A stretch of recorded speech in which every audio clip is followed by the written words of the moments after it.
Hello student. तो आज हम देखेंगे भूगोल के इम्पोर्टेंट 20 क्वेश्चन, क्योंकि इससे संबंधित जो लेसन है वो हमने थ्योरिकल देख लिया है। तो अब इसके जो ऑब्जेक्टिव क्वेश्चन है उसे लगाना बहुत ज़रूरी है, ठीक है, ताकि हमारा जो कन्फ्यूजन है वो दूर हो सके और हमें पता भी चल सके कि हमने जो पढ़ा है उसमें हमसे कितने करेक्ट हो रहे हैं और कितने इनकरेक्ट हो रहे हैं, ठीक है। तो पहला क्वेश्चन है, भूगोल का जनक माना जाता है option A Eratosthenes, option B Herodotus, option C Hecataeus, option D Strabo. ठीक है, आपको एक प्रश्न पढ़ने के बाद में थोड़ा सा जो है टाइम दिया जाएगा ताकि उस समय में आप सोच सके और सही आंसर अपना टिक कर सकें। और फिर बाद में आपको क्या करना है, जैसा आप डेली करते हो, बाद में आपको मैच करना है कि मैं कौन सा बताऊंगा और आपने कौन सा ऑप्शन सही किया है, ठीक है। तो इसका करेक्ट आंसर होगा ऑप्शन सी हिकैटियस। इसका करेक्ट आंसर क्या होगा? हिकैटियस, जो भूगोल का जनक है। भूगोल का जनक का मतलब भूगोल के पिता भी यहाँ पे आ सकता है, ठीक है। अगर आता है कि भूगोल के पिता कौन माने जाते हैं तो आप हिकैटियस ही लगाओगे। इसका आंसर क्या होगा? हिकैटियस। फिर नेक्स्ट क्वेश्चन की ओर चलते हैं। सूर्य से दूरी के अनुसार ग्रहों का सही क्रम क्या है? तो पहले इस क्वेश्चन को समझ लेते हैं। ये क्वेश्चन कह रहा है कि जब हम सौर मंडल बनाते हैं उसका चित्र, तो बीच में तो सूर्य को रखते हैं, फिर जो है सूर्य से फिर चलना है बाहर की ओर, और उस क्रम में कौन सा ग्रह सबसे पहले पड़ेगा, फिर कौन सा ग्रह उसके बाद में, फिर कौन सा ग्रह उसके बाद में, इसके अनुसार आपको बताना है। आपका ऑप्शन है ए बुध शुक्र पृथ्वी मंगल बृहस्पति, फिर ऑप्शन बी है शुक्र मंगल बुध शनि बृहस्पति, ऑप्शन सी है पृथ्वी मंगल बृहस्पति शनि अरुण, फिर ऑप्शन डी है मंगल बृहस्पति शनि अरुण वरुण। ठीक है, करेक्ट आंसर आपको क्या करना है? बताना है। तो इसका करेक्ट आंसर होगा ऑप्शन ए, पहले बुध पड़ता है, फिर शुक्र, फिर पृथ्वी, फिर मंगल, फिर बृहस्पति। ठीक है, तो इसका भी करेक्ट आंसर हो गया। अब क्वेश्चन नंबर 3 की ओर चलते हैं। सूर्य से पृथ्वी पर प्रकाश पहुंचने में कितना समय लगता है? Option A 7 minute 25 second, option B 8 minute 22 second, option C 9 minute 30 second, option D 10 minute 25 second. इसका करेक्ट आंसर होगा ऑप्शन बी 8 मिनट 22 सेकंड। बहुत इंपॉर्टेंट क्वेश्चन है ये और ये और ये तीनों जो मैं बताऊंगा आपको। जब जैसे एक बार तो आप नोट्स बना लेंगे, फिर जब इसका रिवाइज करेंगे तो जो जो मैं बता रहा हूं वही रिवाइज करेंगे और बाकी सब स्किप कर देंगे, ठीक है। फिर क्वेश्चन नंबर 4 है, क्षुद्र ग्रह एस्ट्रोरॉइड्स पाए जाते हैं मंगल और बृहस्पति के बीच, बुध और शुक्र के बीच, ऑप्शन सी बृहस्पति और शनि के बीच, ऑप्शन डी अरुण और वरुण के बीच। इसका करेक्ट आंसर क्या होगा? इसका करेक्ट आंसर होगा मंगल और बृहस्पति के बीच। मंगल ग्रह और बृहस्पति ग्रह के बीच में क्षुद्र ग्रह पाए जाते हैं। क्षुद्र ग्रह ये होते क्या है? ये एक्चुअली में पत्थर से बने हुए एक पिंड होते हैं, ठीक है, क्षुद्र ग्रह, लेकिन ग्रह या उपग्रह से छोटे होते हैं और किसके बने होते हैं? पत्थर के बने होते हैं, ठीक है। तो ये कहाँ कहाँ पे पाए जाएंगे? मंगल और बृहस्पति के बीच में ये पाए जाते हैं क्षुद्र ग्रह। फिर है क्वेश्चन नंबर 5, वर्तमान में सौर मंडल में कितने ग्रह हैं? Option A 7, option B 8, option C 9, option D 10। Correct answer आपको इसका बताना है। इसका करेक्ट आंसर होगा ऑप्शन बी, यानी कि 8। लेकिन इससे पहले जो थे 9 थे। जो 8 तो मैं लिखवा चुका हूं, और जो 9वां था, मतलब 9वां था, उसका नाम था प्लूटो, ठीक है। लेकिन 2000 मेरे ख्याल से 6 या 5, मैं थोड़ा सा कंफ्यूज हूँ, आई थिंक 2006 ही होगा। 2006 में जो प्लेटो था उसे ग्रह की मानक श्रेणी से निकाल दिया गया। उसका कारण ये था कि वो दूसरे जो ग्रह थे उनकी कक्षा में पहुंच जाता था। अब कक्षा क्या होता है? देखो कक्षा क्या, क्योंकि कोई भी ग्रह है वो एक निश्चित परिपथ में क्या करता है? मतलब एक निश्चित गोलाकार आकृति में अपनी परिक्रमा करता है इस तरीके से ऐसे। लेकिन वो क्या था, उसका परिपृत जो था ना वो निश्चित नहीं था। आज तो यहाँ पे वो चल रहा है, कल वो यहाँ पे चलेगा, परसों यहाँ पे चलेगा, तो इसीलिए उसे ग्रह की श्रेणी से निकाल दिया गया था। क्वेश्चन नंबर 6, किस ग्रह से ग्रह का दर्जा छीन लिया गया है? ऑप्शन ए शुक्र से, ऑप्शन बी मंगल से, ऑप्शन सी प्लूटो से, ऑप्शन डी बुध से। इसका करेक्ट आंसर बताना है जल्दी से। तो इसका करेक्ट आंसर होगा ऑप्शन सी प्लूटो से, जो कि मैंने अभी बताया। अगर प्लूटो को हम इंक्लूड कर लेंगे तो 9 हो जाएंगे, लेकिन वर्तमान में 8 ही हैं, क्योंकि 2006 में प्लूटो से जो है ग्रह के दर्जा छीन लिया गया था। फिर क्वेश्चन नंबर 7, सूर्य के सर्वाधिक निकट स्थित ग्रह है? Option A Budh, option B Mangal, option C Shukra and option D पृथ्वी। तो इसका करेक्ट आंसर होगा ऑप्शन ए बुध। जब हमने ऐसे चित्र बनाया है तो सूर्य के सबसे पास में बुध ही ग्रह है। अब यहाँ पे हम वो भी देख चुके हैं, क्रम भी देख चुके हैं ना, सूर्य से दूरी के अनुसार ग्रहों का सही क्रम क्या है, तो बुध ही आंसर आया है। यहाँ पर भी बुध ही आएगा। Option D. क्वेश्चन नंबर 8 कौन सा है? फिर कौन सा ग्रह भोर का तारा उपनाम से प्रसिद्ध है? ऑप्शन ए शुक्र, ऑप्शन बी मंगल, ऑप्शन सी बुध और ऑप्शन डी पृथ्वी। इसका करेक्ट आंसर आपको बताना है। इसका करेक्ट आंसर होगा शुक्र। भोर का तारा, ना कि सिर्फ शुक्र को भोर का तारा कहते हैं, बल्कि संध्या का तारा भी कहते हैं। तो क्वेश्चन कभी कभी ये भी आ जाता है कि बताओ संध्या का तारा किस ग्रह को कहते हैं, तो शुक्र को ही कहते हैं। और अगर आ जाए कि सबसे अधिक चमकीला ग्रह कौन सा है, तब भी आपका आंसर क्या होगा? शुक्र ही होगा। ठीक है, तो लगभग में इससे संबंधित हमने काफी फैक्ट्स देख लिए। क्वेश्चन नंबर 9, कौन सा ग्रह नीला ग्रह कहलाता है? Option A Mangal, option B Shani, option C पृथ्वी, ऑप्शन डी शुक्र। इसका करेक्ट आंसर होगा पृथ्वी, क्योंकि अंतरिक्ष से जब हम पृथ्वी को देखते हैं तो पृथ्वी कैसी दिखाई देती है? नीली।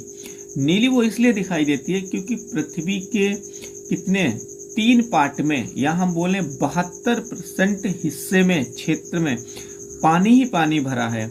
और जब हम पृथ्वी को ऊपर से देखते हैं तो पानी की अधिकता के कारण पृथ्वी जो है कैसी दिखाई देती है? नीली दिखाई देती है।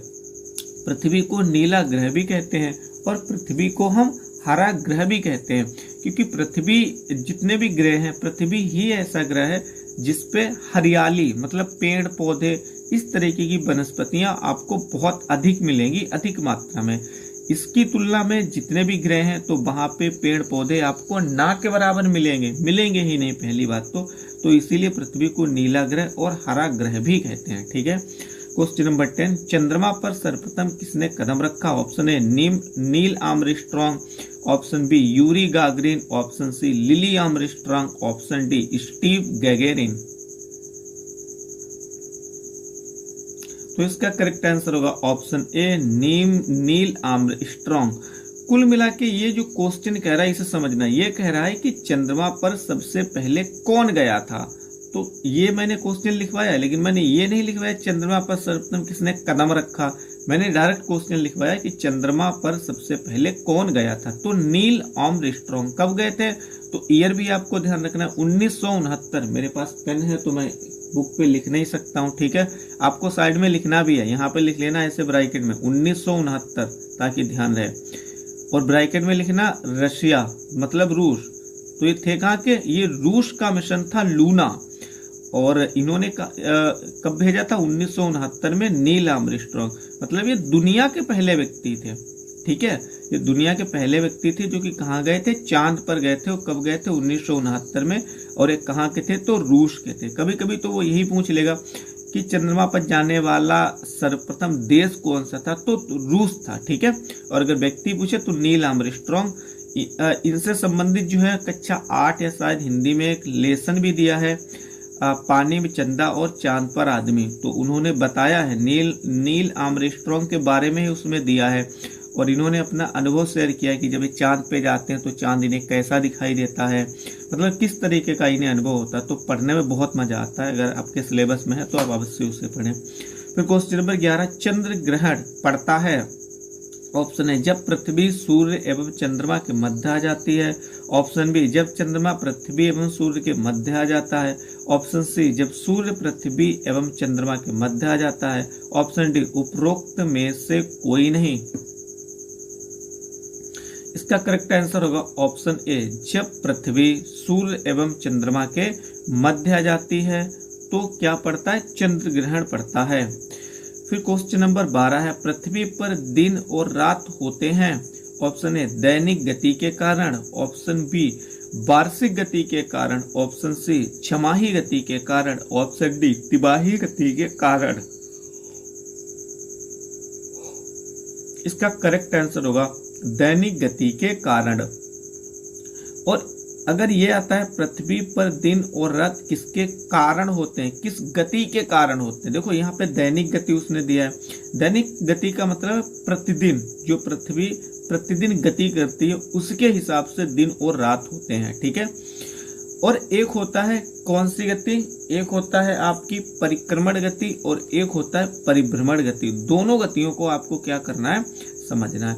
जो परिक्रमण गति है उसमें क्या होता है, उसमें जैसे मान लो हमें इसकी परिक्रमा करनी है, ये मैंने पॉइंट बना दिया, इसकी परिक्रमा करनी है। परिक्रमण का मतलब परिक्रमा, तो हम इसके चारों तरफ घूम लेंगे इस तरीके से, क्योंकि पृथ्वी जो है वो दो तरीके की गतियां करती है। एक तरीका है जिसे हम बोलते हैं परिक्रमण।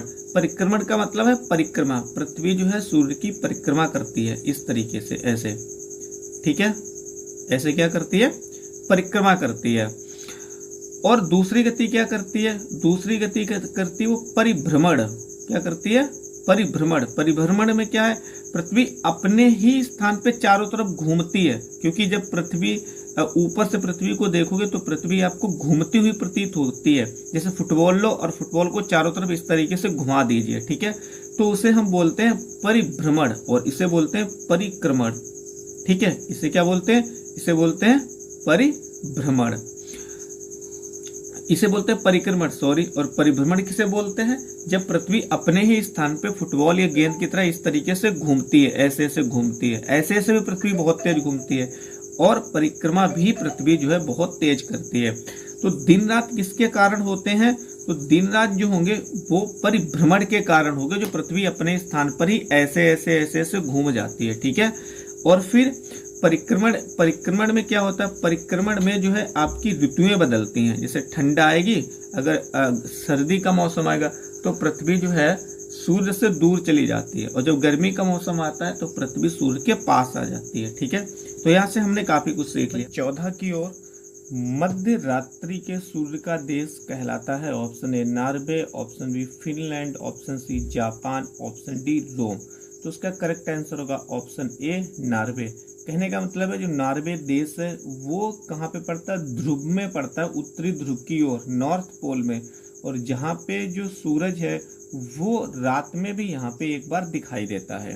क्वेश्चन नंबर 15, भारत का मानक समय माना गया है। ऑप्शन ए 82.5 पूर्व मानक यमोत्तर। देखो मैं डायरेक्ट ही बोल रहा हूँ, जब 22 सही 1/2 को आप काटोगे, इसको हल करोगे तो 82.5 ही आएगा, ठीक है। फिर ऑप्शन बी है 85.5 पूर्वी मानक यामोत्तर। फिर ऑप्शन सी है 90.5 पूर्वी मानक यामोत्तर। ऑप्शन डी है 95.5 पूर्वी मानक यामोत्तर। तो इसका करेक्ट आंसर होगा ऑप्शन ए 82.5 पूर्व मानक यामोत्तर। यहाँ पर ब्रैकेट में आपको और लिखना है कि ये जो समय है ये भारत के उत्तर प्रदेश के इलाहाबाद के पास में पड़ता है, नैनी। आपको इतना सब कुछ नहीं लिखना है, सिर्फ इतना लिखना है इलाहाबाद के नैनी से ये समय लिया गया है। कहाँ से लिया गया, इलाहाबाद के नैनी से ये समय लिया गया है। और ये रेखा, जो रेखा गुजरती है, ये समय रेखा भारत की, वो भारत के 5 राज्यों से होकर गुजरती है, ठीक है। फिर क्वेश्चन नंबर 16, 17 आपको नहीं देखना, स्किप करना है, ठीक है। क्वेश्चन नंबर 18, ऊष्मा की सबसे अधिक मात्रा उष्ण कटिबंध क्यों प्राप्त करते हैं। ऑप्शन है सूर्य वर्ष में एक बार दोपहर में सिर के ठीक ऊपर होता है। ऑप्शन बी सूर्य क्षितिज के नीचे रहता है। ऑप्शन सी सूर्य की किरणें तिरछी होती हैं। एंड ऑप्शन डी सूर्य की किरणें आड़ी होती हैं। इसका करेक्ट आंसर क्या होगा, आपको जल्दी से सिलेक्ट करना है। इसका करेक्ट आंसर होगा ऑप्शन ए, सूर्य वर्ष में एक बार दोपहर में सिर के ठीक ऊपर होता है, इसीलिए यहाँ पर जो है उष्ण कटिबंधीय क्षेत्रों में अधिक क्या होता है, सबसे अधिक मात्रा में उष्ण कटिबंध क्यों प्राप्त करते हैं, मतलब ऊष्मा, ऊष्मा का मतलब है गर्मी, है ना। और मैंने बताया था, मैंने इस तरीके से कुछ इस पे मैं थोड़ा सा समझा देता हूँ। देखो मैंने इस पे बताया था, जैसे मान लो ये पृथ्वी है जो पृथ्वी के बीचों बीच से होकर रेखा गुजरती है उसे भूमध्य रेखा कहते हैं, और जो पृथ्वी के ऊपर से 23.5 डिग्री रेखा गुजरती है ये कर्क कहलाती है। क्या कहलाती है, कर्क, मैं बता चुका हूँ पहले। फिर ये तो क्या हो गया, इधर हो गया उत्तर। और ऐसे ही जब दक्षिणी गोलार्ध में, दक्षिणी अक्षांश में 23.5 डिग्री रेखा गुजरती उसे बोलते हैं मकर। तो इनके जो बीच का क्षेत्र होता है वो कहलाता है उष्ण कटिबंधीय। क्यों कहलाता है, क्योंकि यहीं पर सबसे ज्यादा गर्मी होती है। जब हम यहाँ पे, जैसे यहाँ पे जाएंगे तो ठंड चालू हो जाती है, हर समय वर्ष भर यहाँ पे ठंड रहती है, यहाँ पर भी ठंड रहती है, बहुत ज्यादा सर्दी पड़ती है। लेकिन यहाँ पे सर्दी तो पड़ती है, लेकिन सर्दी के बावजूद भी वर्ष के लगभग में 6 से 7 से 8 महीने बहुत विकट की गर्मी पड़ती है। ठीक है, तो इसी के बारे में क्वेश्चन में बताया गया है। तो इसका करेक्ट आंसर होगा ऑप्शन ए, सूर्य वर्ष में एक बार दोपहर में सिर के ठीक ऊपर होता है।